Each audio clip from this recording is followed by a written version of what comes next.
नमस्कार, मैं राशि गौर, आपकी अपनी astrology, numerology, vastu and feng shui expert, simplifying Vedic knowledge for you. आज मैं आपको बताने जा रही हूँ 6 प्लैनेट्स के बारे में जो एक साथ आके एक ही घर में बैठे हैं और इसका क्या इम्पैक्ट है आपके लाइफ में, क्या करना चाहिए, क्या नहीं करना चाहिए। Let's get started. Before that, don't forget to like, subscribe and share this video with your friends, near and dear ones, and कोई comments है तो comment box में ज़रूर लिखें। तो देखिए, सैटर्न और जुपिटर आर ऑलरेडी कंजंक्ट इन मकर राशि। हम सबको ये बात पता है। ग्रेट कंजंक्शन के बारे में एक वीडियो भी डाल चुकी हूँ। Saturn and Jupiter are 2 very big planets. 2.5 साल के लिए सैटर्न एक राशि में रहते हैं, एक घर में रहते हैं।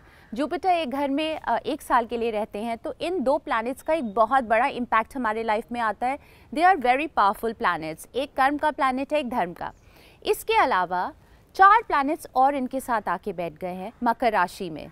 मकर संक्रांति के दिन सूर्य भी मकर राशि में आके बैठ गए। वैसे तो ये अच्छा समय होता है because it is a beginning of summer, you know, the days become longer, it is always an auspicious beginning. इस वक्त सिलसिला कुछ थोड़ा अलग है क्योंकि इट्स लाइक बुध, मरकरी जो मकर राशि में आके बैठे हैं शनि और जुपिटर के साथ।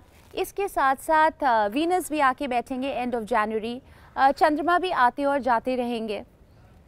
तो इस तरीके से ये जो 6 प्लैनेट्स एक साथ बैठे हैं, इनका जो इम्पैक्ट है, इट्स लाइक 6 पावरफुल पीपल, 6 लोग जो बहुत अलग अलग टेम्परामेंट्स के लोग हैं और वो सारे लोग एक साथ आके एक ही कमरे में बैठ जाएं तो नोक झोंक, तकरार, arguments, argumentative energy, power struggles, ये सारी चीज़ें मानी हुई सी बात है जो होगी।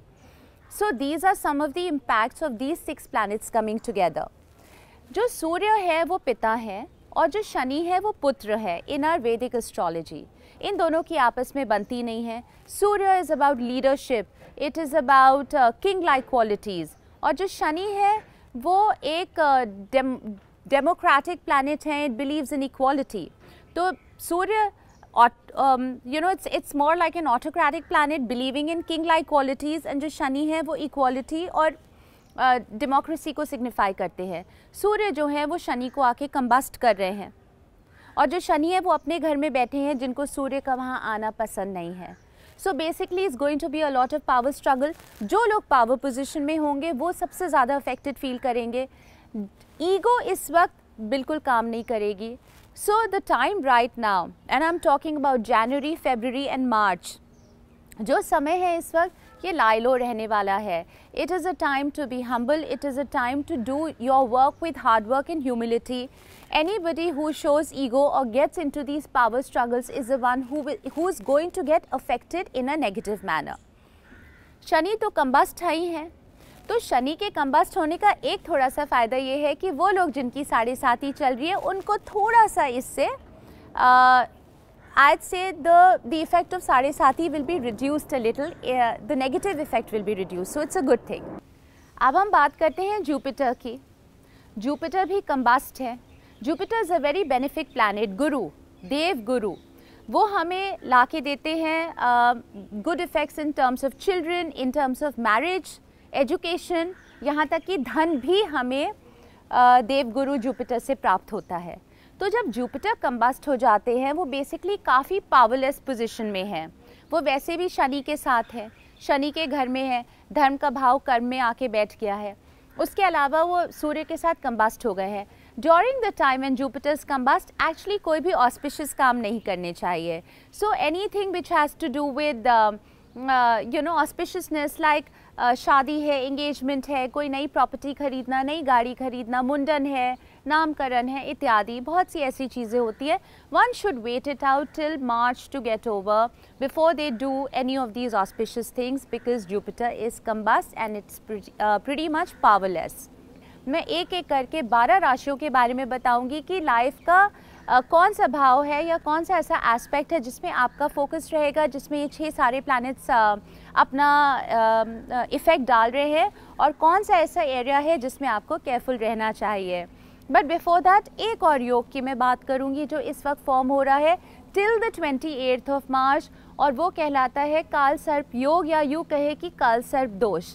काल सर्प दोष तब बनता है जब राहु और केतु के बीच में सारे प्लैनेट्स हेम्ड अप हो जाते हैं। और ये गोचर ऐसा है कि इस वक्त including Mars all the planets are on one side of Rahu and Ketu. तो imagine every planet denote some aspect of your life. अब ये सारे प्लैनेट्स जो हैं वो इतना हेम्ड अप फील कर रहे हैं, इतना इम्प्रिजन्ड फील कर रहे हैं कि आप भी अपने लाइफ में शायद ऐसा ही महसूस कर रहे हैं। You are perhaps feeling powerless, और you are feeling very chaotic in a certain area of life, और यू आर फीलिंग कि आप आगे बढ़ नहीं पा रहे या आगे बढ़ने की कोशिश कर रहे हैं बट कोई ना कोई रुकावट आ रही है।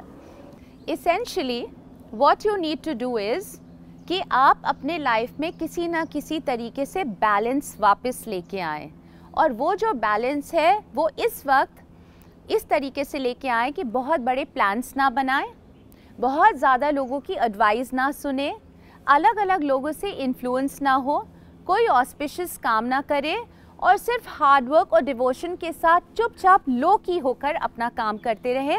That is the flavour, that is the tonality. अब हम बात करते हैं 12 राशियों के बारे में। अब ये जो 12 राशियां हैं एरीज से लेके पाइसिस तक, ये किस तरीके से इम्पैक्टेड है या इनके कौन से एरियाज़ हैं लाइफ के जो इस वक्त इम्पैक्टेड है, लेट्स फाइंड आउट। सो जब हम एरीज की बात करते हैं तो एरीज का जो 10th हाउस है इसमें 6 प्लैनेट्स बैठे हुए हैं। 10th house is a house of profession. तो आपका जो फोकस होगा और आपकी जो chaotic एनर्जी होगी that will be towards your profession. Hard work करते रहे, ईगो हैसल्स में ना घुसे, ईगो टिप्स में ना घुसे, अपने बॉसेस के साथ, अपने कार्यकर्ताओं के साथ, अपने सबॉर्डिनेट्स के साथ। टॉरस की बात करें तो टॉरस आपके 9th हाउस में ये सारे प्लैनेट्स बैठे हैं। 9th हाउस आपके भाग्य का हाउस है, लक का हाउस है। अब इसमें क्या होता है, बहुत से लोग आएंगे जो आपके पास अलग अलग राय लेके आएंगे। बहुत सारे लोगों के ओपिनियंस पे ध्यान मत दीजिए, नेगेटिविटी पे ध्यान मत दीजिए, अपने थॉट्स को नेगेटिव मत करिए और सिर्फ पॉजिटिव थॉट्स के साथ आगे बढ़िए। थोड़ी सी आध्यात्मिक नॉलेज या स्पिरिचुअलिटी की तरफ ध्यान लगाइए, आपको बहुत फ़ायदा करेगा। जेमिनाई की बात करें तो आपके 8th हाउस में ये सारे प्लैनेट्स बैठे हैं। 8th हाउस आपके सीक्रेट हिडन डिज़ायर्स का हाउस है, सीक्रेट्स का हाउस है, रिसर्च का हाउस है। तो जो लोग रिसर्च एरिया में हैं उन लोगों को ये टाइम बहुत फ़ायदा करेगा। आप और इन डेप्थ स्टडी कर सकते हैं, अपने रिसर्चेस कर सकते हैं। बाकी जो जेमिनाइज हैं, I would say take care of your health. कोई स्पेक्यूलेटिव एरिया में ना घुसे, कोई बड़े इन्वेस्टमेंट्स ना करे, जस्ट लाई लो की और किसी की निंदा ना करे। Stay away from all of that and take care of your health. Cancer, your 7th house, which is the house of spouse, it is a house of marriage and that's the house that gets impacted. तो spouse को लेके कुछ ना कुछ उलझनें आपके मन में होंगी, उनको सुलझाने की कोशिश करिए और spouse को अपना फुल सपोर्ट दीजिए। लियो की बात करें तो आपका जो 6th हाउस है, नाउ 6th हाउस रोग, ऋण, कॉम्पिटिशन, शत्रु का हाउस है। अब क्योंकि Leo is ruled by sun and sun is the planet which is combusting Saturn and Jupiter, आपके लाइफ में कंपटीशन तो आएगा, ऑब्स्टिकल्स तो आएंगे, बट आप में ये क्षमता भी है कि हार्ड वर्क के साथ आप उन कॉम्पिटिशन्स के आगे जा सकते हैं और अपने जो गोल्स है या एम्बिशंस हैं उनको पूरा कर सकते हैं। कंपटीशन में भी इवेंचुअली आपको सफलता मिलेगी। फिर हम बात करते हैं अगली राशि के बारे में जो कि है वर्गो। वर्गो के 5th हाउस में सारे प्लैनेट्स बैठे हैं। 5वां घर जो है वो है बच्चों का, 5वां घर है लव अफेयर्स का, रोमांस का। तो यहाँ रोमांस को लेके, लव अफेयर्स को लेके कुछ उथल पुथल हो सकती है। बच्चों को लेके कोई इश्यूज आ सकते हैं, तो बच्चों पे खास ध्यान दें। और अगली राशि लिब्रा की बात करें तो उनके 4th हाउस में सारे प्लैनेट्स बैठे हैं। प्रॉपर्टी का घर है, हाउस का घर है, व्हीकल्स का घर है। तो इस वक्त प्रॉपर्टी या हाउस से रिलेटेड कोई इन्वेस्टमेंट्स ना करें, थोड़ा रुक जाएं, let the month of April pass. इसके अलावा माँ को लेके कुछ चिंताएं हो सकती हैं, तो माँ की सेहत का थोड़ा सा ख्याल रखें। नेक्स्ट राशि स्कॉर्पियो, आपके 3rd हाउस में सारे प्लैनेट्स बैठे हैं। एक्शन का घर है, पराक्रम का घर है। मेहनत करिए, बट कोई भी डिसीशंस ले रहे हैं तो आपको ऐसा लगेगा कि कोई भी काम आगे करने से पहले कोई 10 डिसीशंस आपको लेने पड़ेंगे। सोच समझ के सारे डिसीशंस लीजिए।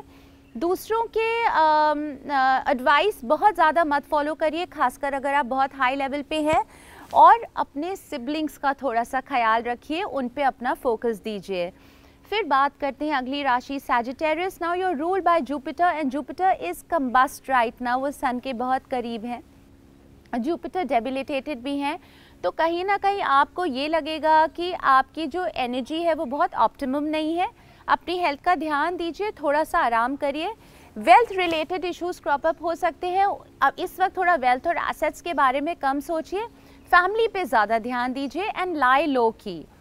फिर बात करते हैं हम कैप्रिकॉर्न की। कैप्रिकॉर्न इज़ अ राशि which is ruled bye Saturn itself और ख़ुद अपने लगन पे ये 6 प्लैनेट्स बैठे हुए हैं। तो ये टाइम है आपको अपने बारे में सोचने का, इंटरनलाइज करने का, सोचने का कि जो आपने पिछले मिस्टेक्स किए हैं उनको आप आगे कैसे सुधार सकते हैं और अपने पे वर्क करने का टाइम है ये। एक्वेरियस की बात करें तो आपके 12वें भाव में सारे प्लैनेट्स हैं, व्यय का घर है, वेस्टेज का घर है, खर्चों पे कंट्रोल करें और हेल्थ का खास ध्यान रखें। Don't take any big decisions and don't take bigger steps. And the last राशि पाइसीज, आपके 11वें हाउस में 6 प्लैनेट्स बैठे हैं। 11वां house is a house of income, it is a house of gains, it is a house of profits. तो यहाँ पे आपने किस बात का ध्यान रखना है कि जो आपकी सोशल लाइफ है, जो उठना बैठना है, उसको थोड़ा सा कम करें। इनकम जनरेशन के जो एरियाज़ हैं आपके लाइफ पे, उन पे सोच समझ के आप पैसे डालें। और इसके अलावा अपनी सेहत का थोड़ा सा ध्यान रखें, बिकॉज यूर अगेन अ राशि which is ruled bye Guru and गुरु इस वक्त कंबस्ट है। तो अपनी हेल्थ आपको हो सकता है थोड़ी सी वीक महसूस हो, ज़्यादा ऑप्टिमम ना लगे। वक्त अच्छा है बट सोच समझ के अपने डिसीजंस ले। तो ये था 12 राशियों का फल। Hope you enjoyed this video. थोड़ा सा अपने लाइफ में बैलेंस लेके आए, स्पिरिचुअलिटी और मेडिटेशन की तरफ इस वक्त ध्यान रखें and steer clear of any big decisions, steer clear of investing the money in any auspicious deals. कोई नए बिजनेसेस स्टार्ट करने हैं तो ये 2 महीने रुक जाएं। Let the first quarter of this year go और उसके बाद hopefully things will definitely start to look up. Until next time.